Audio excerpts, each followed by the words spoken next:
기원전 200년경 중국인들은 대나무를 태워 최초의 폭죽을 만들었습니다. 대나무 속 공기 주머니가 팽창하며 내는 폭발음은 악령을 쫓기 위한 목적이었죠. 8세기에 이르러 중국의 연금술사들이 질산 칼륨, 황, 숯을 혼합하여 초기 형태의 화약을 개발했습니다. 이 혁신적인 혼합물은 불꽃놀이의 주요 성분이 되었고 송나라 시대 9601-79년 이에 불꽃놀이는 축제와 의식의 핵심 요소로 자리 잡았습니다. 13세기 몽골 제국의 교역로를 통해 불꽃놀이 기술이 서양으로 전파되었습니다. 특히 이탈리아에서는 이를 받아들여 더욱 화려하고 복잡한 불꽃놀이를 개발했습니다. 중세 유럽의 왕실과 귀족들은 결혼식과 대관식에서 불꽃놀이를 필수 요소로 삼았습니다. 오늘날 불꽃놀이는 전 세계적으로 사랑받는 문화적 상징이 되었습니다. 독립기념일, 새해맞이, 축제 등 다양한 행사에서 사람들에게 희망과 기쁨을 선사합니다. 불꽃놀이는 이제 단순한 폭발음을 넘어선 화려한 예술로 사람들의 마음속에 희망과 기쁨을 상징하는 특별한 이벤트가 되었습니다. 그 기원에서부터 현재까지의 여정을 통해 단순한 폭발음이 어떻게 전 세계인의 마음을 사로잡는 예술로 발전했는지 함께 알아보세요.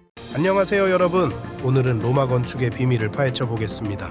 로마의 위대한 건축물들은 단순한 돌과 벽돌이 아닙니다. 이들은 고대 콘크리트로 만들어졌습니다.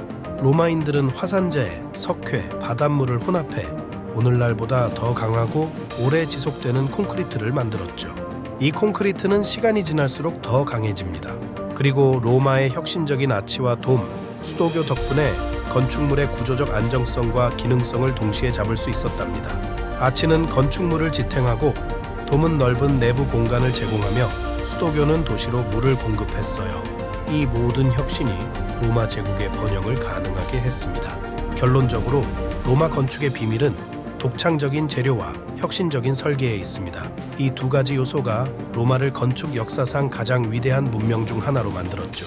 오늘날에도 로마의 건축 기술은 우리에게 큰 영감을 주고 있습니다. 1927년에 미시시피 강은 미국 역사상 가장 파괴적인 홍수 중 하나를 일으켰습니다. 1926년부터 폭우로 인해 수위가 급격히 상승했습니다. 1927년 봄에는 강둑이 무너져 10개 주에 물이 범람하고 63만 명이 넘는 사람들이 집을 잃었습니다. 농장, 도시, 철도가 물에 잠기는 등 피해는 엄청났고 막대한 경제적 손실이 발생했습니다. 아프리카계 미국인들은 특히 큰 타격을 입었고 많은 사람들이 임시 캠프에서 혹독한 환경에 처하게 되었습니다. 이 재난으로 인해 아프리카계 미국인들이 북쪽으로 대규모 이주하게 되었습니다. 홍수는 재난 대응에 큰 변화를 가져왔습니다. 1928년 의회는 홍수 통제법을 통과시켜 미시시피 강을 따라 댐과 제방을 건설하는 대규모 프로젝트를 시작했습니다. 1927년의 대홍수는 자연의 힘과 대비의 필요성을 극명하게 일깨워줍니다. Dokdo, formed by a volcanic eruption 4.6 million years ago, is a hidden gem of the Korean peninsula. Historically, Dokdo has been a point of contention between Korea and Japan. However, maps and documents from the Joseon dynasty clearly mark Dokdo as Korean territory. Since 1953, Korea has effectively controlled Dokdo, with the Korean Coast Guard stationed there. This ecological treasure trove is home to 137 different species. Despite Japan's claims, Dokdo is recognized as Korean territory under international law. For Koreans, Dokdo symbolizes national pride, cultural heritage, and independence. Beyond territorial disputes, Dokdo stands as a symbol of Korea's rich history and ecological beauty. Discover more about Dokdo and its significance. 고대 이집트인들이 마법의 양말을 신었다는 사실을 알고 계셨나요? 고대 이집트 무덤에서 발견된 양말은 복잡한 직조 기술을 드러냅니다. 고대 이집트 양말은 손으로 짠 직물로 만들어졌으며 구조는 오늘날의 니트 양말과 유사했습니다. 이 양말은 다양한 색상과 패턴으로 장식되었으며 발가락이 갈라져 있어 샌들과 함께 신을 수 있었습니다. 양말의 발견은 이집트인들이 복잡한 의류 제작 기술을 가지고 있었음을 증명합니다. 4세기경에 만들어진 양말은 특별한 바늘 기술을 사용하여 만들어졌으며 뛰어난 손 기술을 보여줍니다. 양말에 관한 주문과 주술 기록도 고대 문헌에서 발견되었습니다.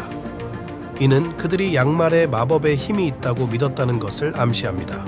오늘날의 양말은 단순한 의복일지 모르지만 고대 이집트에서는 신비로움과 기술이 결합된 중요한 품목이었습니다.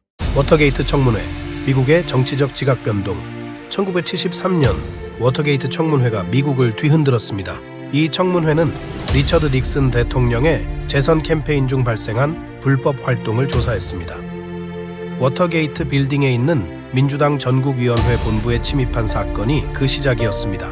이 사건은 언론의 집중 조명을 받으며 미국 정치 역사에서 가장 중요한 순간 중 하나가 되었습니다. 청문회에서 공개된 비밀 녹음 테이프는 닉슨 대통령의 사임으로 이어졌습니다. 워터게이트 사건은 정부의 투명성과 언론의 역할에 대한 중요한 교훈을 남겼습니다. 워터게이트 청문회는 이후 많은 정치 스캔들에 대한 기준이 되었고 민주주의의 강력한 수호자로서의 언론의 역할을 재확인시켰습니다. 이 사건은 또한 미국 국민들에게 정치적 책임의 중요성을 다시 한번 일깨워 주었습니다. 상세한 워터게이트 사건에 대한 역사적 기록은 설명을 참조하세요. 중세시대 의사들이 질병을 방귀로 치료하려 했다는 사실을 알고 계셨나요? 놀랍게도 중세 유럽의 의사들은 나쁜 공기가 질병의 원인이라고 믿었습니다.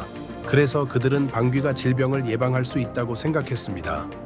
당시 사람들은 나쁜 냄새가 병을 쫓아낼 수 있다고 믿었기 때문에 방귀를 몸을 정화하는 방법으로 여겼습니다. 14세기 유럽에서 흑사병 팬데믹이 발생했을 때 의사들은 나쁜 냄새가 질병을 막을 수 있다고 생각했습니다. 사람들은 자신들의 방귀뿐만 아니라 동물의 방귀도 이용하려고 했습니다.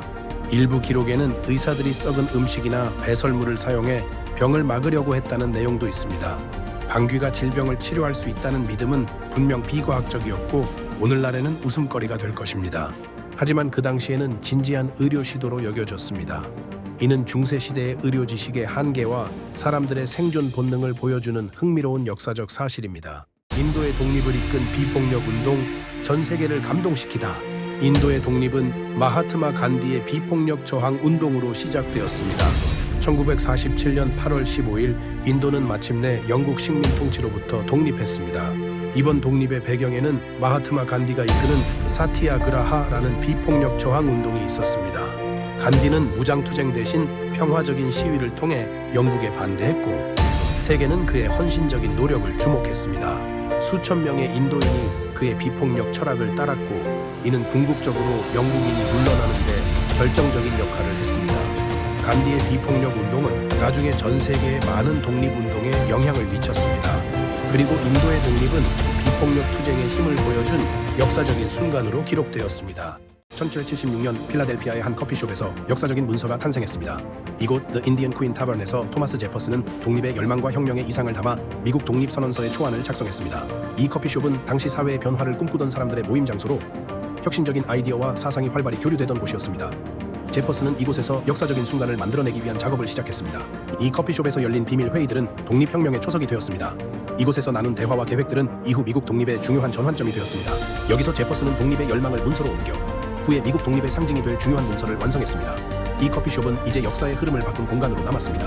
오늘날 커피숍은 휴식과 만남의 공간으로 여겨지지만 한때는 혁명과 변화의 중심지였습니다. The Indian Queen 타번은 역사의 흐름을 바꾼 중요한 배경이 되었습니다. 인디언 퀸 타번에서 작성된 독립선언서는 이제 미국의 자랑스러운 역사가 되었습니다. 필라델피아는 그 역사적인 순간들을 기억하며 오늘날에도 자유와 독립의 정신을 간직하고 있습니다. 커피숍은 단순한 공간 그 이상입니다. 혁명과 변화의 불씨가 되었던 그 장소는 오늘날까지도 사람들에게 영감을 주고 있습니다. 2차 세계대전 당시 런던은 매일 독일군의 폭격에 시달렸습니다. 거리는 잿더미로 변하고 사람들은 불안 속에 살았죠. 하지만 매일 아침 런던의 집 앞에 어김없이 나타나는 것이 있었습니다. 바로 신선한 우유였습니다. 폭격의 연기가 체에 가시기도 전에 한 남자가 자전거를 타고 거리를 질주했습니다. 그의 이름은 토머스 브라운, 평범한 우유 배달부였지만 그날만큼은 누구보다 용감했습니다. 전쟁이 뭔 상관이야. 아침 우유는 꼭 배달해야지. 그는 폭탄 구덩이를 피해가며 우유를 한 병씩 놓고 갔습니다. 한 번은 그의 자전거가 구덩이에 빠졌지만 토머스는 멈추지 않았습니다. 시민들은 이 우유를 기다린다고. 그는 자전거를 끌고 다시 일어섰습니다. 이렇게 토머스와 같은 배달부들 덕분에 영국 시민들은 전쟁 속에서도 일상의 한 조각을 지킬 수 있었습니다. 폭격이 아무리 심해도 아침 우유 한 잔은 그들에게 평화와 희망을 주었죠. 토머스와 그의 동료들은 그렇게 영국인의 불굴의 정신을 상징하게 되었습니다. 이제 전쟁은 끝났고 런던의 거리엔 다시 평화가 찾아왔습니다. 그리고 매일 아침 그 평화는 신선한 우유 한 병과 함께 시작됩니다.